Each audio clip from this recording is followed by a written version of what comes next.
नमस्कार। आज हम लोग निकल रहे हैं नॉर्थ वैंकूवर की तरफ। कैपिलानो सस्पेंशन ब्रिज एक है, तो वहाँ पे कुछ टाइम स्पेंड करेंगे।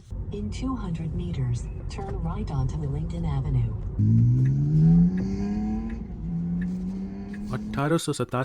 1887 में जब कैनेडियन पैसिफिक रेलवे बना तो उसने वैंकूवर को बाकी के कनाडा से जोड़ दिया।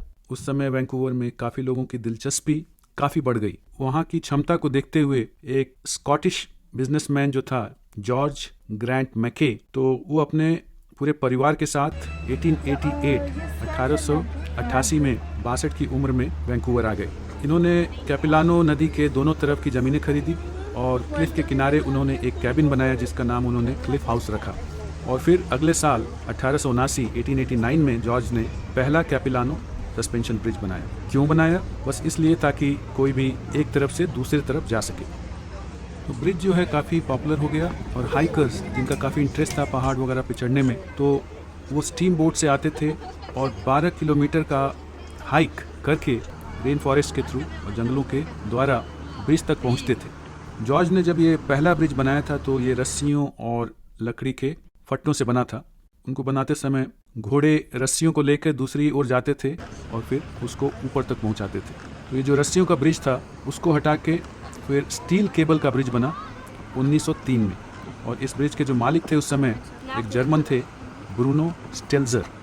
1908 में एक आयरिश लैंड डेवलपर एडवर्ड माहोन, तो उन्होंने उस फ्लूम को खरीद लिया और 1910 में उन्होंने सस्पेंशन ब्रिज की जो प्रॉपर्टी है उसको भी खरीदा। वो 48 साल के थे और उनको एक 19 साल की लड़की लिलेट रेबेक से मोहब्बत हो गई। जो ये 19 साल की लड़की थी वो एलिजाबेथ की बेटी थी जिसके पति मर चुके थे और वो जो है विक्टोरिया में रहते थे जो वैंकूवर के आसपास है। लिलेट को अपने आसपास रखने के लिए उन्होंने उसकी माँ एलिजाबेथ को नौकरी दी कि वो पार्क को मैनेज करें। फिर उन्होंने विलियम फेरल को जो है एक टी हाउस बनाने का काम दिया जो 1911 में कंप्लीट हुआ।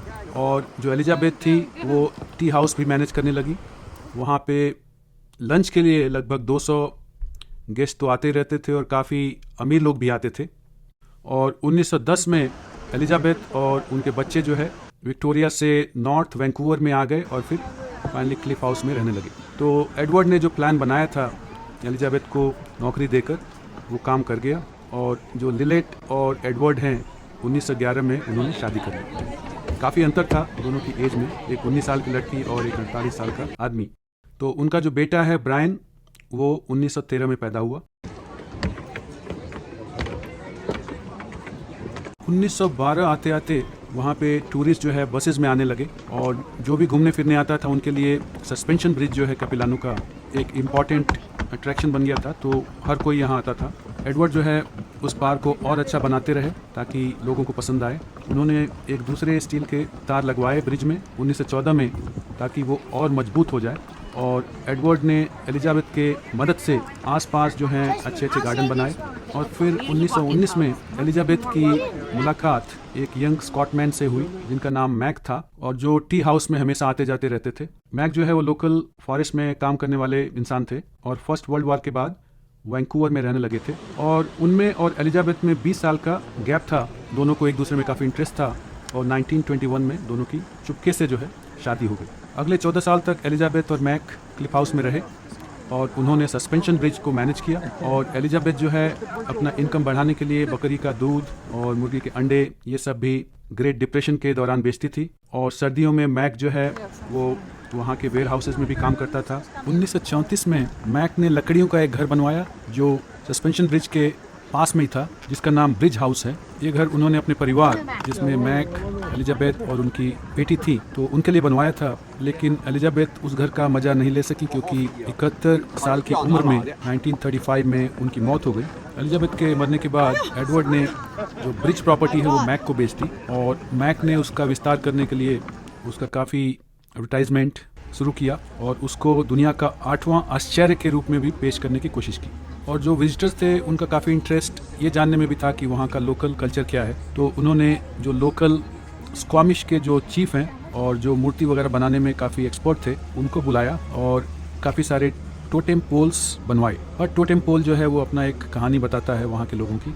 जैसे इस टोटेम पोल को द रावण स्टोरी पोल बोलते हैं। ये एक सेल्फिश चीफ की कहानी बताता है जिसने बहुत साल पहले सूरज, चंद्रमा और तारों को चुरा लिया था और उनको एक बॉक्स में रखता था अपने घर में। तो ये जो रावण है उसको चमकदार चीज़ें काफ़ी पसंद थी, तो अंदर आके उसने सूरज को अपनी चोंच में पकड़ लिया और आसमान में गिरा दिया, और इस तरीके से दुनिया में लाइट फिर से वापस आ गई। It's okay. I have a family around here somewhere. We can do something later.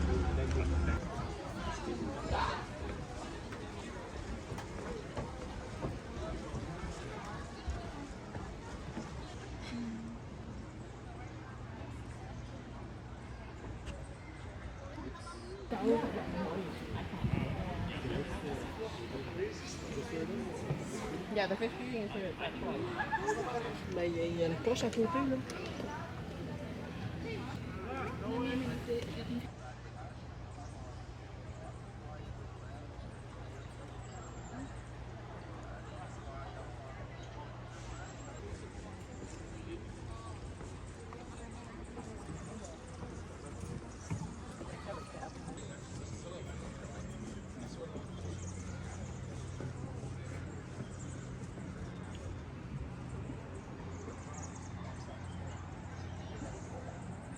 Chào cho mẹ.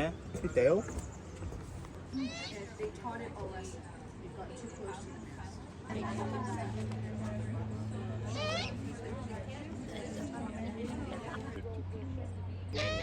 Yeah, be that small but have a big jaw. Right? And it's just designed for which are the environment you live in. I truthfully, there was a young guy, is I put a thing out to the school district where I live, which is wonderful. ये जगह rain forest के बीच में है और British Columbia में दुनिया का 25%, एक चौथाई कोस्टल टेम्परेट रेन फॉरेस्ट हैं। रेन फॉरेस्ट को कुछ लोग धरती के फेफड़े या लंग्स भी कहते हैं, और ये धरती पर 28% ऑक्सीजन बनाते हैं। जो पेड़ हैं वो कार्बन डाइऑक्साइड को लेकर हवा में ऑक्सीजन को छोड़ते हैं, जिससे हम सांस लेते हैं। इस रेन फॉरेस्ट में एक पेड़ 4 लोगों की फैमिली को सपोर्ट कर सकता है। रेन फॉरेस्ट की ये खासियत है कि यहाँ के पेड़ हमेशा हरे रहते हैं और यहाँ काफ़ी बारिश भी होती है। धरती पर रेन फॉरेस्ट सबसे प्राचीन इकोसिस्टम है। कुछ तो 7 करोड़ साल से अब तक सर्वाइव हो रहे हैं।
ये जो ट्री टॉप एडवेंचर है ये पूरा का पूरा हाथों से बनाया गया है ताकि कोई भी ट्री, कोई भी पेड़ डैमेज ना हो। यहाँ तक कि किसी भी कील का भी इस्तेमाल नहीं हुआ है ब्रिज और प्लेटफॉर्म को जोड़ने के लिए।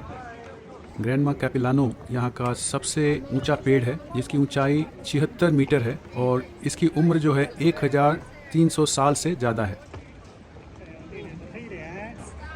काफ़ी बारिश होने के बाद यहाँ पे बड़े बड़े पीले कलर के स्लग्स दिखाई देते हैं जिनको बनाना स्लग्स कहते हैं। तो उनके 27,000 दांत होते हैं जो उनके जीभ में लगे होते हैं और पौधों और घास खाने के काम आते हैं। और उनका स्लाइम इतना थिक होता है कि वो एक चाकू के नोक पे भी बिना कटे हुए चल सकते हैं।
Do you wanna lose your mind?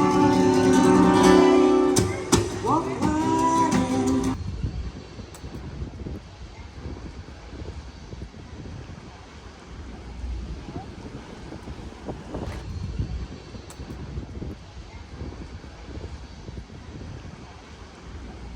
काफ़ी इंटरेस्टिंग चीज़ें देखने को मिली। अगर आपको भी कुछ अच्छा लगा हो तो प्लीज़ सब्सक्राइब, लाइक। फिलहाल के लिए गुड नाइट, शुभ रात्रि और शब्बा खैर।